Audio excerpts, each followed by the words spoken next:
The object of Taxi Chronicles is to allow real riders with real stories, share their experience and enhance your life. So sit back and enjoy the journey. Morning. Yes, we're back with another episode, another rider. Today we're doing an airport job and I've picked up a lovely lady. She's a teacher and she's got dual heritage, and we've just been talking about India amongst other things and cultures, and so we're just gonna hopefully we can learn something today. Nice to have you here today. Hi, nice to be here and be part of your podcast. I think this is my first ever podcast I've done. Okay. Yeah, it's very exciting. So tell us your English and Indian heritage. Yeah, I am. So my mum is Indian and my dad is English. And you partly brought up in India, and also partly brought up in England. Yeah, I think I've lived exactly half my life in both places now, so very, very mixed. Okay, so they say when you live more years in one country than the other, that's when you become a full person of that nation. But I suppose you've got one up if you're actually in your blood. Yeah. So you're speaking about the difference in lifestyles. Because obviously you have helpers in India where only the super rich really have helpers here, or here. So tell us a bit about that. It's very different. I always feel like I live in so many different worlds, even just within London and my friendship groups. But in India, growing up, myself and all my friends and people I knew grew up with helpers in their homes and drivers taking them to school and things like that. And I went to an international school, so a lot of the people that I was friends with were from all over the world and from all kind of classes and places and economic backgrounds and races. But we all kind of had helpers, and I remember when I came to England for university, I went to university in Leeds, everyone just could not understand. They thought I was like some princess, and I kept trying to explain that even if you went to India, you would be considered upper class and you would most likely have that help. And I came from being in Delhi yesterday and having my helper kind of do everything for me, pack my suitcase, to now coming home to London and I'm thinking, oh gosh, I'm gonna have to make my own coffee. Yeah, I mean, just little things. Also, I have an injury, so that adds to it. But yes, like everything. And my helper who is in India with me, she's been with me since I was like 6 years old. So really she's like my family. She also lives with us. So it's a very, very kind of close yet confusing relationship. You say they live with you. Mm-hmm. Do they live in like an outhouse section of the or something? Yeah, so I live in so it's just one. Usually most flats or houses in Delhi and kind of a middle, more upper class area will have what is traditionally known as servants' quarters. But so for example, in my building, it's like flats. I'm on the second floor, and then the floor above has like lots of rooms where everyone in the building's kind of staff lives. So she has a room there. Above you? They live above you? Yeah, above. Really? I would have thought you'd have lived higher because... Yeah, I suppose that's an interesting dynamic. It's kind of like the terrace, There's a terrace, and on the terrace there are rooms. It's not like a fully fledged floor. Oh, okay. And so that's where all the clothes would dry and things like that? Yeah, exactly. Exactly. I used to live in Kenya. Oh, nice. And so they had servants. Yeah. A lot of people do, even as some people I look at quite poor. Yeah. And I couldn't get my head around it. Yeah. And then people told me off for buying a washing machine. They said I took somebody's job from them. Right. But my point was, why do I need a stranger to do something that a machine can do? I said the stranger can go and find another job. And then I thought about it, and my conclusion is this: if I was married or had a partner, I may say, okay, we can have helpers, because that would be my wife's job to deal with all the hassle of food stealing and all this kind of thing. Blah, blah, blah. I'm not getting into that. But me as I am, I haven't got time. I totally get that. And like, I think my dad, if he moved to India as a single English man, he would have really, really struggled to have help and to deal with all of that. Whereas having my mum, who was Indian there, it was just kind of normal and natural. But I do remember lots of like our relatives coming from England, even my grandma, like just feeling quite uncomfortable with the just idea and concept of it and trying to get their head around it. So I can totally understand. I've had friends and people's families that have come and said, we're not going to have any help, like it's just strange, we don't want someone in our house all the time, etc. And then slowly they've kind of had maybe a cleaner a few days a week, and then they've become a live-in help. So I think it is a kind of difficult concept to wrap your head around, and it can feel a bit strange. But as you said, what's quite interesting is these people do really need jobs, and like India is so overpopulated that jobs are far and few between, and so many people's livelihoods depend on this, and so many people, you know, kind of grow up thinking this is what their job will be and are happy to do it. You know, like I know that my helper, who has been with me for so long, is like total family to me. You know, like I'm sure my mum will leave things for her in her will, like she is just as much family as anyone else. And I often think about her whole life is us. You know, she has her day off and whatever, but still she has one day off a week. But even yeah, even then, well, so she's unique because she has no family. She's like 60 years old, and she never got married, she doesn't have children, and like kind of all her family are back in the village. But on Sundays she goes to church. She's Christian from a tribe in eastern India, and that's kind of her life outside of being with us. But she's like my favorite person in the world, you know, like I guess last night I cried saying bye to her. So it's a kind of a confusing relationship, because of course she still does work for us, but at the same time I don't think it's treated in that way. And you know, people have cleaners here, for instance. How do you deal with the security element? I think my mum was like very trusting. I think people have lots of problems, and I hear problems of theft and all sorts of things, but I suppose you go through a process of choosing someone and making sure that you kind of trust them, and I got lucky in a sense, but also have to like strike a balance and have mutual respect, which I think some people don't have with their staff. Like they still can treat them like crap, and I think it's so important to treat them with the exact same respect. And you know, like she'll get upset with me, I'll get upset with her. It's not like there's no power dynamic to it. Do you, when you see someone behaving like that, do you call them on it and say, listen, you shouldn't be talking to your helper like that? I feel really uncomfortable, and I think I would say something, but it depends on the situation. You kind of don't really know their relationship. Like I scream at her like I scream at my mum. You know, it's a similar relationship, and I'm sure if someone saw me doing that, they would be shocked and find it extremely rude, because I have to remember that she still does work. Yeah, she's an elder and she works, but you know, she would do the same to me. And because I've grown up with her from, you know, the age of 6, it's confusing. But I think it's very important that you have mutual respect, and that trust builds, you know, and security comes with time. You just have to be careful. We spoke about tan.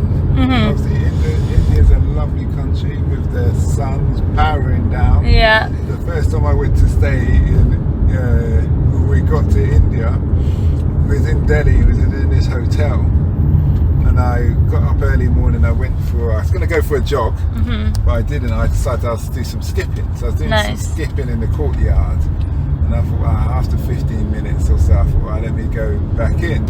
So I came down for breakfast, and everybody's finishing up, and it's all sitting in the lobby. Yeah. And I was thinking, why is everybody sitting in the lobby? Yeah, look, the sun's outside. Why ain't you going to sit like out in the courtyard? I know. I went outside, and the sun just went, what up? I know.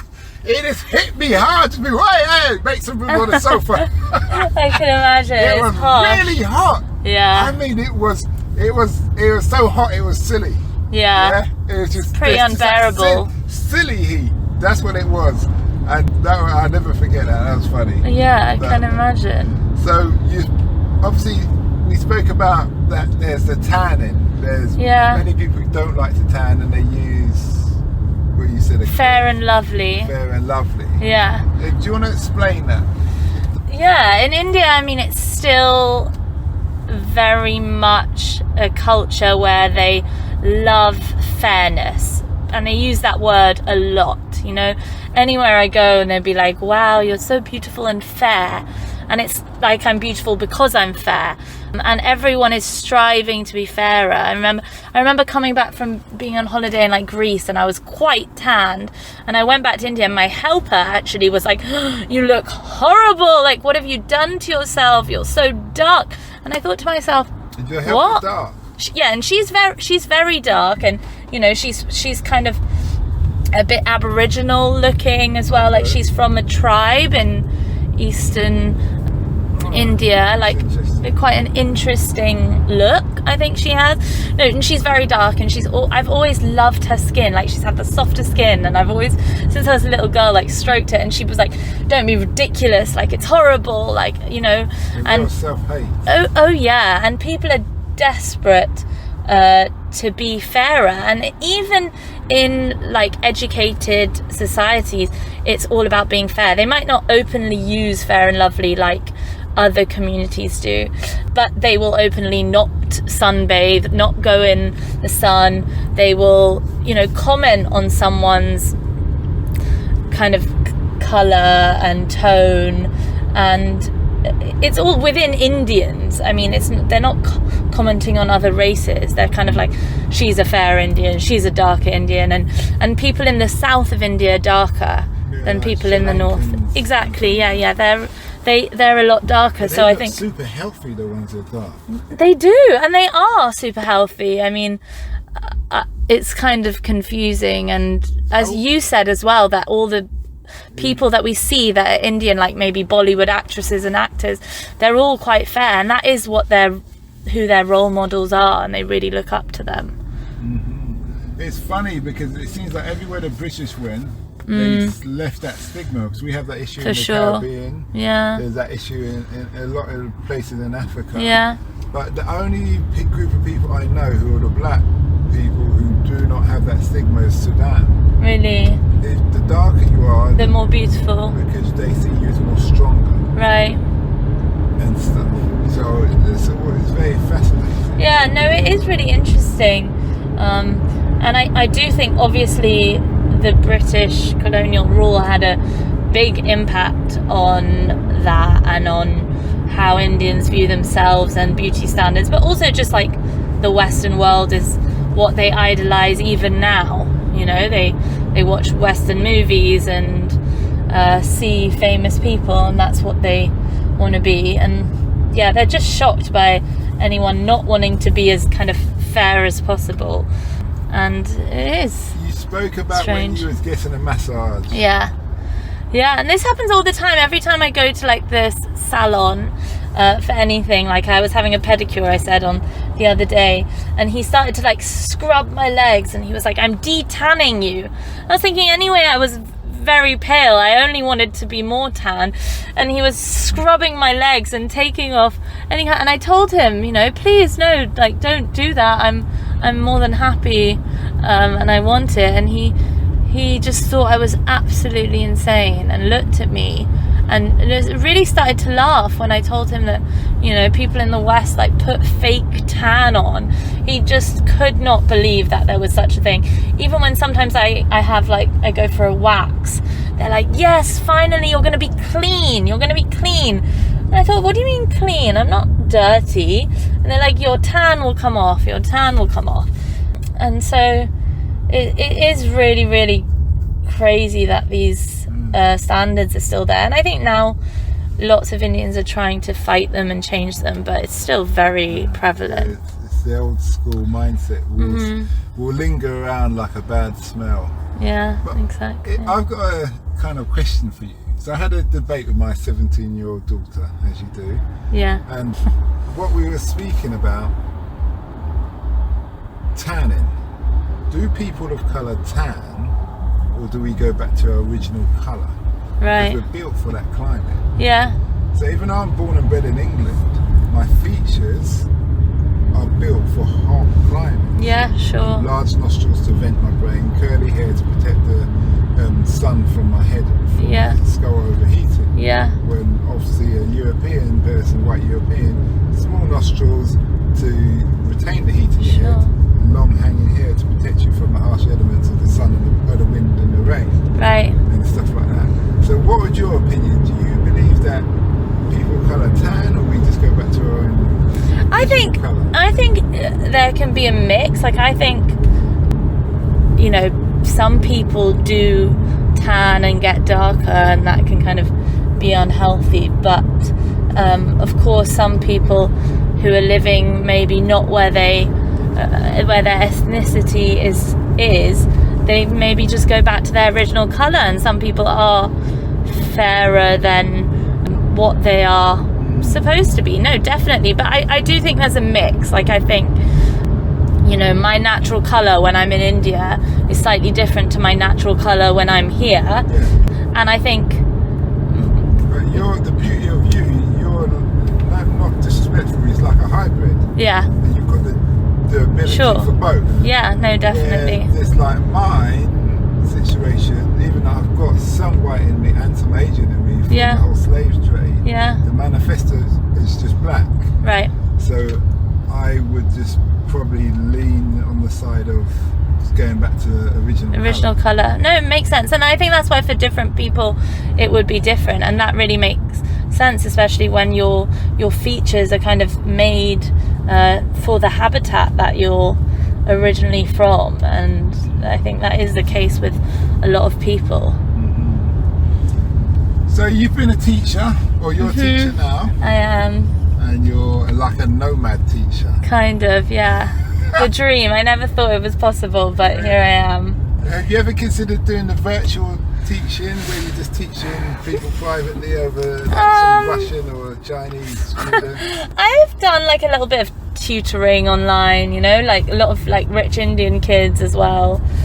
But it's not really what I want. There's nothing like a good old classroom. Like, to me, that's what I want to be in and I want to stick to.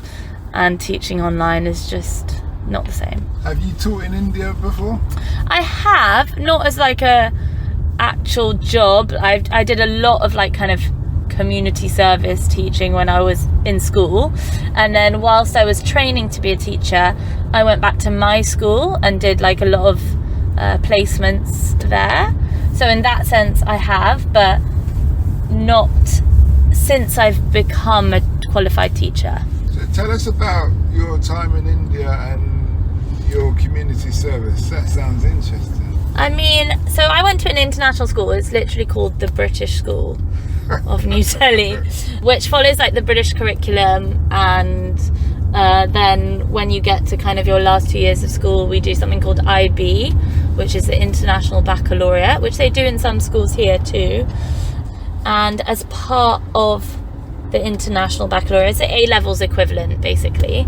You have to do like 50 hours of community service to basically pass. And for that I did a lot of teaching in schools, but also in other areas. I also have taught in like hospitals and places like that. But I remember when I was probably like 17, I went and taught in this government school in the middle of nowhere in India, kind of outside Delhi. And I taught one class, and the age range in that one class was from 6 to 16. And there were like 20 students, so not a huge amount.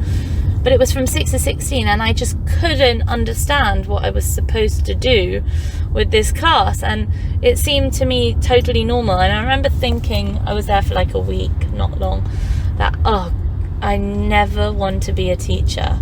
Like, that is just the worst job anyone could ever have. And it just being really strange. But how did you manage that situation? I mean, I was like a 17-year-old girl. I was with one other girl as well. So both of us were kind of... We were teaching English, so they all had a very basic level of English, so it was kind of easy in that sense, and we got the older children to help the younger children and things like that. But you know, we were only in there for a few hours a day for a week, and I just thought, you got your head around it though, didn't you? You did, you but got the older ones to help the younger ones. Yeah, no, of course there's ways around it, but for it to work all the time for all subjects, and it was definitely hectic. Like, was that because it was a small village and then the community just threw all the kids together? Kind of, but no, there were more classes. They didn't really have a system. It was almost as if the kids just chose which room they wanted to go into, and then the teachers just rocked up and taught them. And it is really sad because in India, like, I think the teachers are treated really badly, and that there isn't a proper system. Like, the education system is pretty dire. I mean, just there's no like funding, and teachers just come and go, and they don't really have that much training. And is that a reflection of what do you call it, the caste system? Caste system? I don't think it's so much to do with that, more to do with like the government and how they deal with education. Even in like private schools, the teachers are just like, most of the children don't even go to school. They just like go to private tuition outside of school because the teachers just like don't even teach or want to be there. Or, I mean, this isn't for I don't know if this is everywhere. It's your experience. Yeah, it's what I've heard about and what I've seen. Yeah. But I would love to go. I was saying to my mum last month, like, I would love to go and even just shadow a teacher in a school. Now that I am a teacher, because that was, you know, way before, I would love to go and just have that experience of what it would be like. So would you leave England and just stay in India teaching? I don't think I would right now. I think at some point in my life I'd like to live in India again. A teacher training school could be good for you. I know. My mum always says let's start a teacher training together. No, definitely. I think all of these things are really interesting to me. I feel I'm still at the beginning of my career, and you need to have a school for a teacher training school anyway. Yeah, and there is lots happening, and you know, they're trying to improve and constantly train and improve the system. But I would definitely be interested in it. I think not right now. As you said, I'm also a bit of a nomad, and I really want to be as flexible as I can be, but definitely it would be something I'm interested in doing in the future, and there's so much room for it. What have you learned about teaching that you wish you knew when you started? I think not to take things personally, like, which is specifically targeting children. I think I've become more resilient. Like, I've had some pretty horrible experiences, and I think at the beginning... What, with parents? Or no, with both. More children than parents. What age group do you teach? I teach year 5 and year 6. So it's like 9 till 11. Okay. I teach primary school, but always year 5 and 6. That's like my area. And you wouldn't think, everyone's like, oh, so cute. Like, whenever I tell someone I'm a primary school teacher, they're like, how sweet. And I'm like, it's not sweet at all, thank you. I love it, but sweet or cute is not the word to describe it. And I think I just took things personally. I took bad behaviour personally. The child didn't like you? Not didn't like me, just was really awful. I took that. Maybe they're manifesting something from home. To heart. It's always that. It's not personal, and that's what I mean. That's what I think I needed to take to like build up. I think I've always been quite resilient, but I had just some bad experiences, and I think that is really important. Like, just to keep in mind that it's not about you in even the slightest. It's all to do with them and what they're going through. And I think, like, to me, the most important thing and the way to be the best teacher is to just build really like positive, trusting relationships with the children and the parents. I think if you can do that, then you're going to have a lot more success. And give us a typical day of what life is like for you in India. Well, I haven't been working. It's difficult because Just a genuine, doesn't have to be work. So it's very difficult because at the moment I've recovered from this injury and had COVID, so my mind is clouded by being in this world. I suppose it's wake up, have breakfast, like hang out with my brother and mum. Then I'm usually just like, I was there actually all through the first lockdown, so that was different, but I usually have lunch at home. Then after lunch go out, meet some friends, or You live near the beach? no, in Delhi no beach at all. We usually like hang at each other's houses. There's not really like places to go. Used to go to the mall a lot, but there isn't that much to do. Also, as you said, it's so hot for the most part that you can't really be outside. You just get in your car with the AC blaring, you get to the house with the AC blaring, and you kind of don't experience the outside. I spend a lot of time with friends, go out for meals. Used to like party quite a lot, but not anymore. Now it's very basic. Like yesterday I woke up, I went for physio for 2 hours, I had lunch with my brother, walked to the shops. It's not incredibly interesting, but there are times when it is. Like, for instance, a few weeks ago I went for my friend's wedding. That was in Goa and on the beach, and all my friends came from all over the world. And I think when we were at that wedding, we were really like, oh my goodness, if people in our lives back wherever we live in England, someone lives in Germany, someone lives in Argentina, saw this side of our world, they'll be like, wow, what a life of luxury you live. But it's very relaxed. That's good. Yeah. That's good, but that's what you want, isn't it? Exactly. And my goal is to be able to spend like 3 months there and then the rest of the time here or wherever else. You say there's not much to do, but golf, chess, I think there's another game, all come from India. No, there's a lot to do. There's just not that many places that we go. I mean, I stay busy all the time, as relaxed as it is, but we just don't like the kind of activities that I feel like you could do here, or the way you spend time outside of the house, we don't really do. It's not that you can't do it, but it's very like, the culture that I've grown up in is very like spend time at people's houses and don't really go out much. Is crime an issue there? I would say no for the most part. It's not something I like warn people about when going to India, like traveling. It's not like, oh, beware. I think the thing that is the worst is being a woman. I think being a woman is really, really hard in India.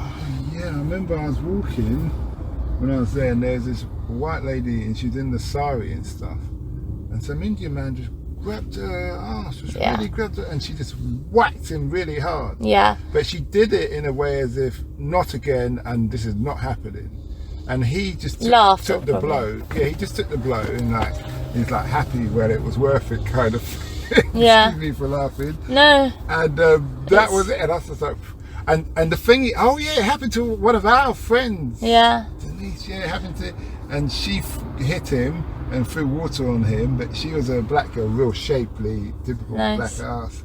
And she was big, and I saw it from across the road, and I was like, but I think we had an argument that day, so I didn't jump in to defend her, which I kind of regret, but I do regret now. Yeah, no, so like when you say crime, I just don't think of it. The biggest thing I think is it's not safe for women.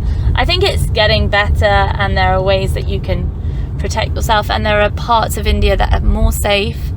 However, for the most part, like I don't feel comfortable going in Ubers even. Really? Like, especially when it's dark. You think the Uber man will try it on? there's just been like hundreds of Uber rape cases, and it just doesn't feel safe. Like in England, it's like a luxury to take an Uber, and in India, I feel like, oh no, do I have to take an Uber? You know, like I would avoid it at any cost. I need to be with someone trusted in the car. That's where you got the chauffeur who looks after. Yeah, or like at the moment I don't have one anymore. Like I had one when I was like growing up, but now I just like always have friends pick me up or something like that, or like I'll drive or my brother will drive or something. But there's a similar culture across the southern hemisphere Mm-hmm. of the world. I know India's on the equator, isn't it? slightly above, yeah. But so, because from what I'm hearing from India or the Asia over there and Africa, and the Islamic world, they all have helpers, they all have drivers. right, exactly. And they all, and if you're at a certain thing, you're all, you're I suppose it's developing countries, you know, countries that are not yet fully, like, you know. We're all developing all the time. No, of course. Because we're way What's the behind, word? Like Tokyo. Yeah, I mean, for sure. Yeah, we're way behind. We're way behind. I mean, I don't know what the term is, the word anymore. But yeah, I think those countries all kind of are similar in that way. You know, like my dad's lived kind of all over the world in lots of different countries in Southeast Asia, in Africa, and India. What did he do? He works for the BBC. He's a writer as well.